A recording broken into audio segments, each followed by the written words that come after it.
দর্শক বন্ধুরা, আমি অবস্থান করতেছি যশোর জেলা চুরমনকাটি ইউনিয়নের নলডাঙ্গা গ্রামে। তো আমি আজকে আপনাদেরকে দেখাতে চলেছি কিভাবে আপনারা সিমের আবাদ করবেন এবং একজন কৃষক কিভাবে সিমের আবাদ করে তিনি স্বাবলম্বী হতে পারেন। তো দেখতেই থাকুন, সাথেই থাকুন।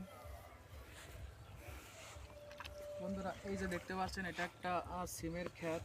তো এই যে ভুঁইটা দেখতে পাচ্ছেন, অগণিত অসংখ্য ফুল।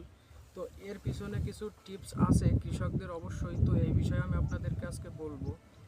সর্বপ্রথম এই যে সিমগুলো আপনারা দেখতেছেন, তো এই যে সিম, এই যে ছোট ছোট অনেক সিম আছে।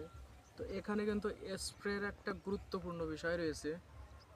দেখা যাচ্ছে সিমের কিন্তু অনেক সময় পোকার উপদ্রবের কারণে ফল নষ্ট হয়ে যায়। তো অনেক সময় সারের ঘাটতির কারণে কিন্তু ফলটা নষ্ট হয়ে যায়। তো আপনারা এটা কিভাবে করবেন? তো আপনারা যখন দেখবেন এই যে সিমের পাশা থেকে কিন্তু একটা ফুল, এই যে ফুলটা জড়িয়ে রয়েছে।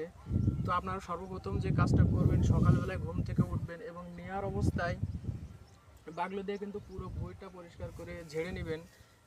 তার পরবর্তীতে আপনারা যখন এই যে ফলগুলো, এই বড় ফলগুলো যখন ছিঁড়ে ফেলবেন, ঠিক সেই দিনই কিন্তু এটা পরিচর্যা হিসেবে খেতে পানি প্রয়োগ করার পরে কিন্তু সার প্রয়োগ করে দেবেন। না হলে এই যে ছোটো যে ফলগুলো, এই ফলগুলো কিন্তু ক্যাট হয়ে যাবে, বড় হবে না। তো কাটো।